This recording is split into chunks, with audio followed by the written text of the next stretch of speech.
at the metro stop, which is very close to Lou's.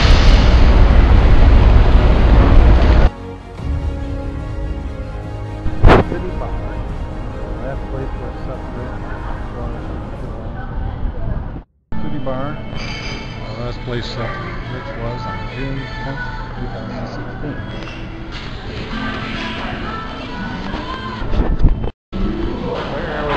George Webb, City Bar, which is the last place that Seth Rich was seen alive on June 10th, 2016. So we're discussing some options, and I thought it was very strange that according to the official story, Seth would have walked a block to the south, and then go over on B Street, and then north on 1st Street to get to his place at 2113 1st Street Northwest. That was a big walk. So George, I really enjoyed your video that he was actually at 1222 Euclid Street, which is much closer to this bar. Well, and I think you look at it, you walk it, it's about a 6 or 7 minute walk. And if you wanted to meet somebody like I met you at Columbia Heights Metro, I believe Sean Lucas was the guy coming down to meet him. Oh, interesting. And he was meeting there. He's from Silver Spring, Maryland, and they were meeting here. And then that's an interesting theory. It's a short walk, excuse me. Yeah. Well, if you haven't seen that video, take a look at it. We'll link to it below, where you can see your excellent research. And we'll see, maybe we can go over and see if we can find out who is there. Have you been able to meet anybody the at doctor? 1222 at Euclid? No. I have 5 names though. So yeah. Okay, that's great. Okay. One thing that I thought was very odd is that he left the Lou's City Bar, which is where we are right now, and then now where you found the Seth stated home, where he told the police where he was. That kind of makes more sense, doesn't it? And then, yeah, it's about 6 minutes away on Euclid. Now, where his body was found, notice how it goes down and then over and then up. If he was smart, he would have taken that shorter route, the orange, and then would get to his official address, which he may have been just using for his driver's license and as a mail stop. I don't think I went on the street last night. It doesn't go through. There's a jog there.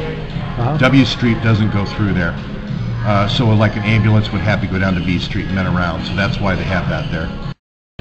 Well, W Street is a one-way going to about here, but so if they were dropping his body off, it would be easier to drop it off on the passenger side. So they would have traveled the vehicle would have traveled from east to west, dropping him off on the passenger side on that corner.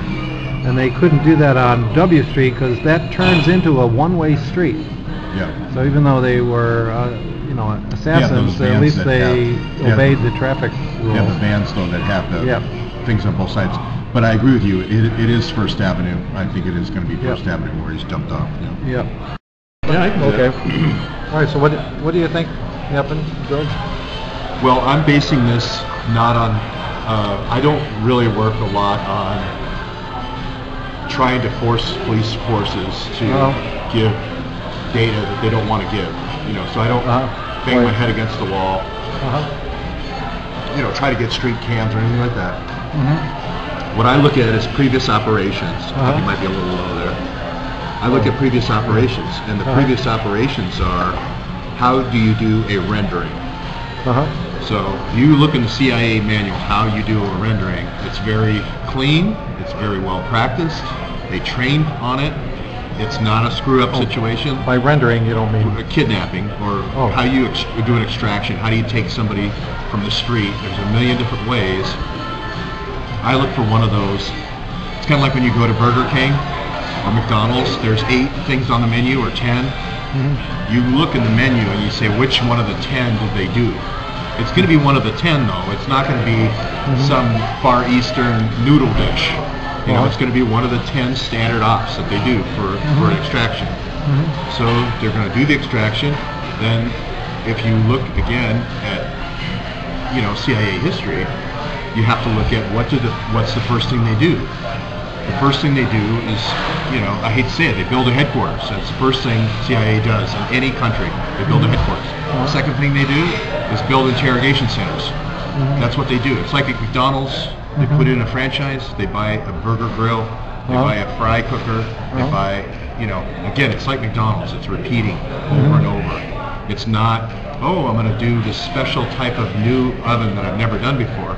They're going to say, no, I'm going to put in my interrogation centers. In your interrogation centers, you usually have some kind of front.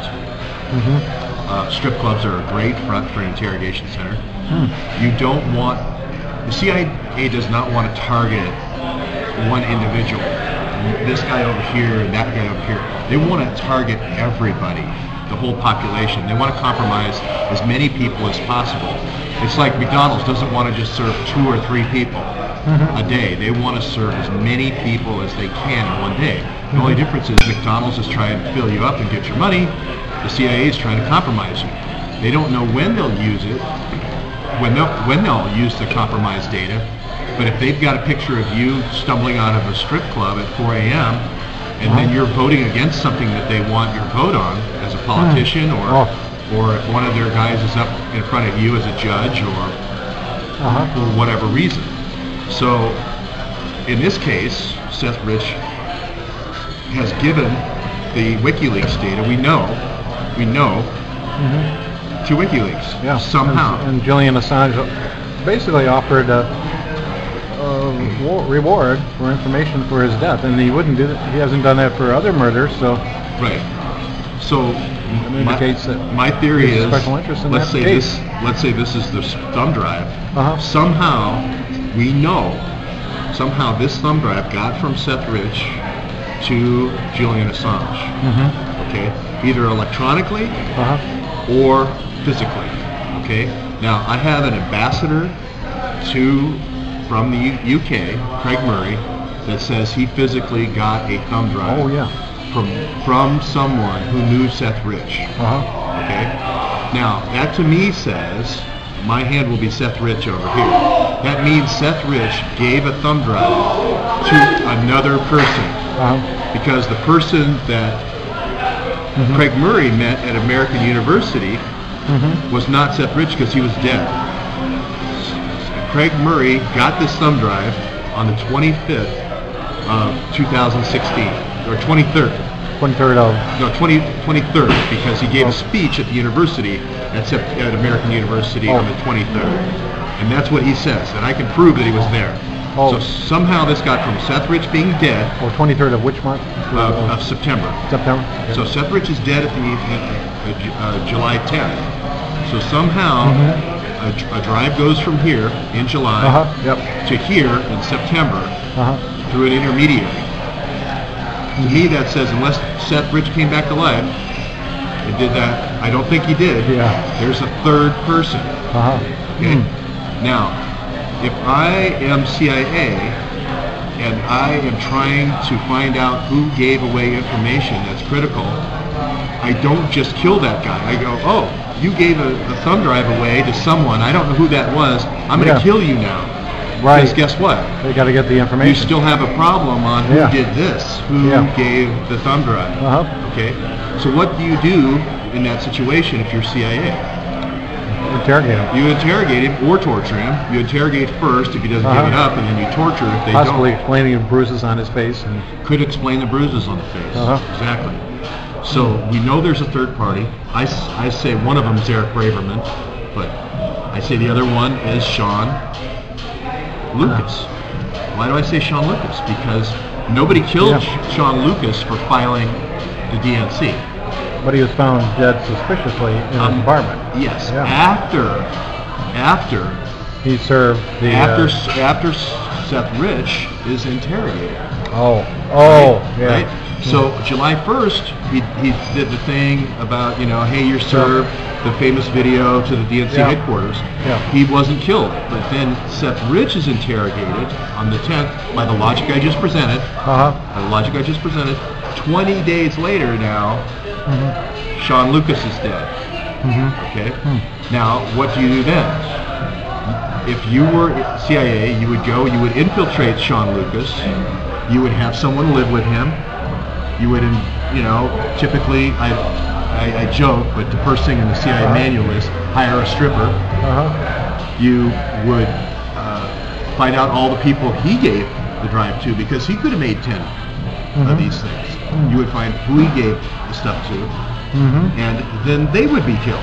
And you keep going, the more people you keep giving this drive to, the more people end up dead.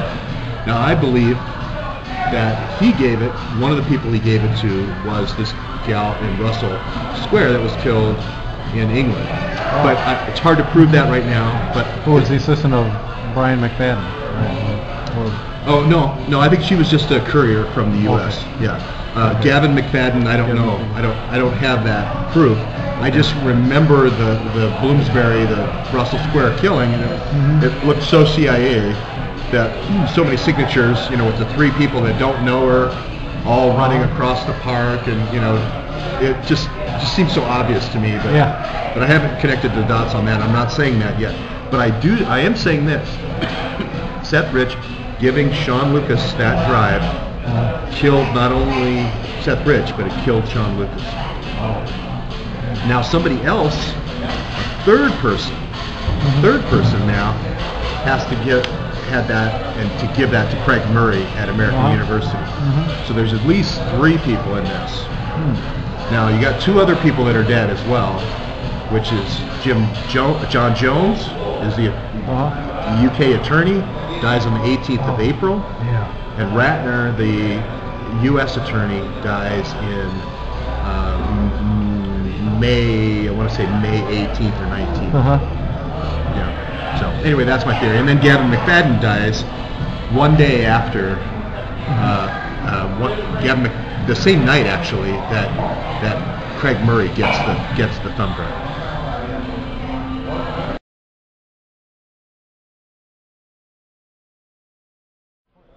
222 Euclid Street, which seems to be where Seth Rich was actually staying. So what did you find about that? Well, as I said in my previous videos, the CIA is like McDonald's. They're very procedurally oriented.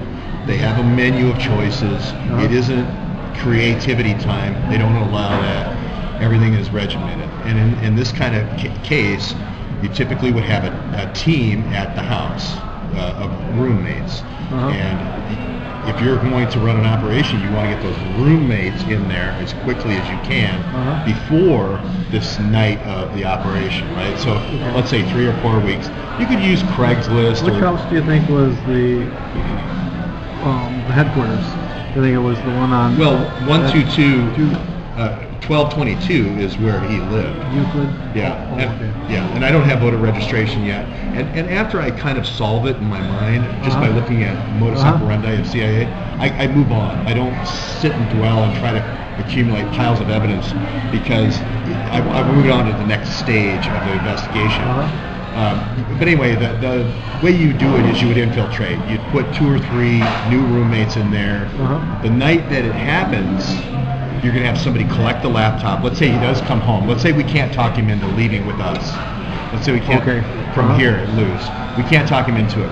Well, then at least one of us would call dog walking. At least one of us would walk him to the house at 12222. Okay?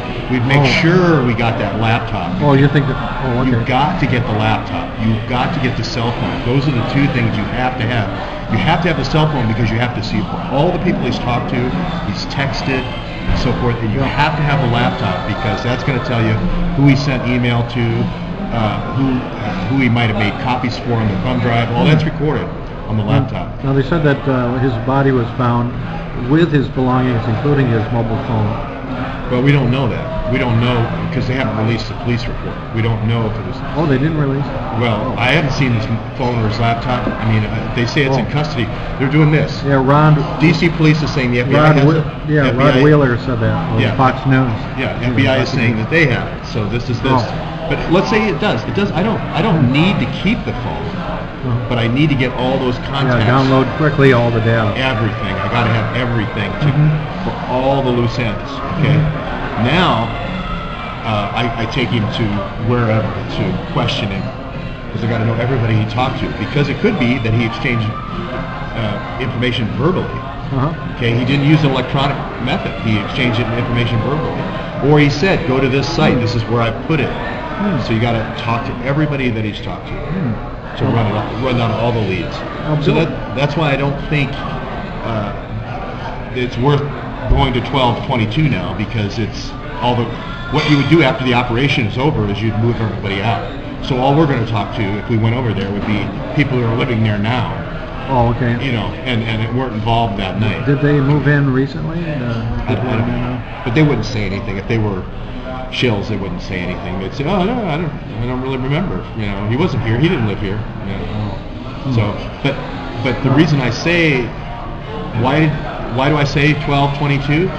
Because Seth Rich said that's where he lived that night. Right. And it's a very convenient place to this nice bar, and very comfortable. 6 miles away, 6-7 minute walk.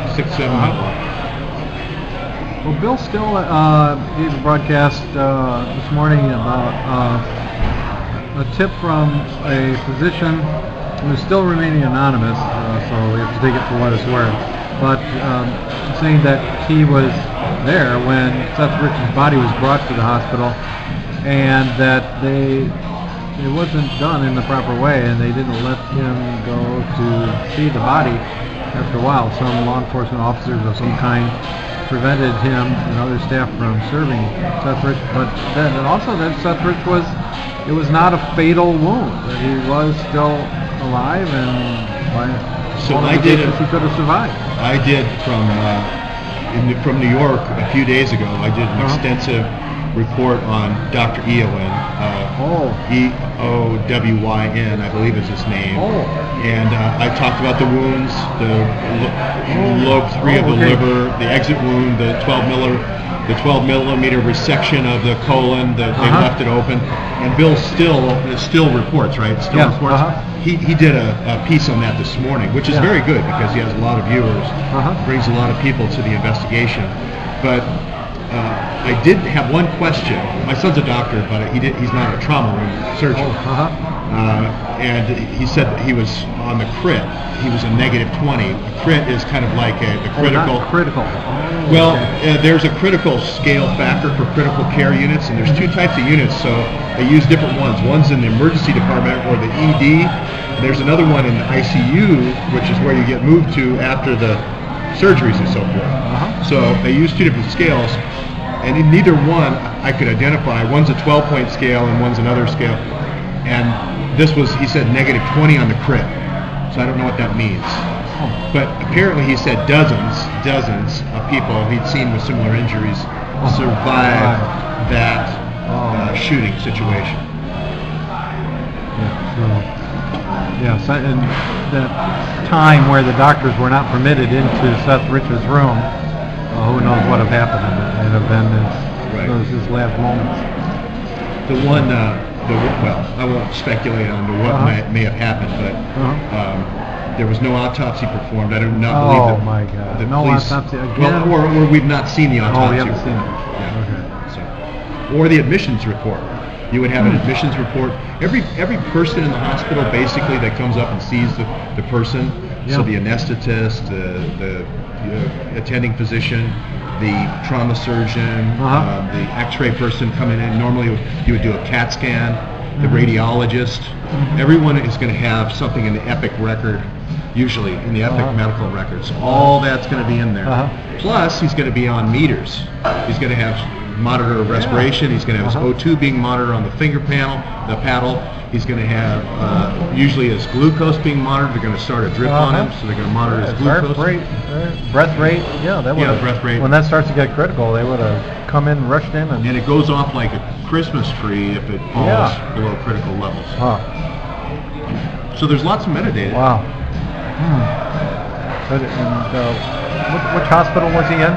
Well, it's one of 2. It's either MedStar, which is a Trauma 1 facility. I think they're probably the best in that area. The other one's Howard University Hospital, which we could have went to, but for some reason the police are being very closed-mouthed about which hospital he went to.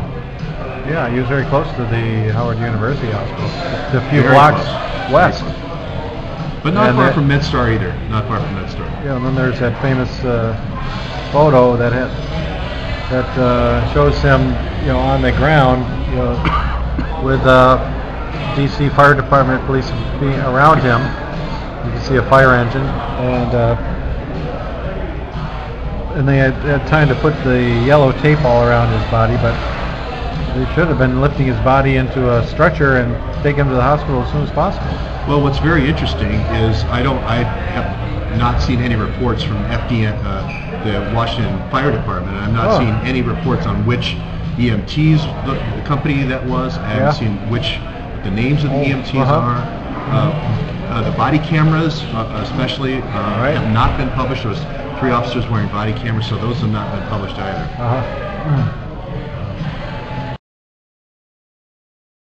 That I can then send it to somebody else? Oh yeah, you can. And we're just sending George Webb his first Bitcoin, and now I'm recording this momentous event. Okay, great. And hope this helps in your efforts. World peace. That's right. World peace will come through when we don't have the Federal Reserve monopoly money. They can print up at will to buy more weapons and mass destruction. Well, it certainly would solve the $7.7 trillion black budget we can't find. That's right. Yeah. Okay, well, just had a great meeting with George Webb, and he's going to go out and do some more research about the Seth Rich murder case. And thanks for being in DC, and watch his channel. What's your channel called? George Webb. Okay, .com? Two B's. Well, if you just go to Google, YouTube and just search George Webb, it'll come up. Okay, great. Yeah. Thanks. Thanks a lot. Well, to the spirit of Seth Rich, you used to come here a lot. This is like a second home for you. And thank you for your bravery to expose the corruption of Hillary Clinton and the Democratic Party, for releasing those emails to WikiLeaks. So, show your spirit. It's within us. We're all part of the same unified field, both content self. And spirit is eternal. Had a great talk with George Webb at Blue City Bar, which is the last known location of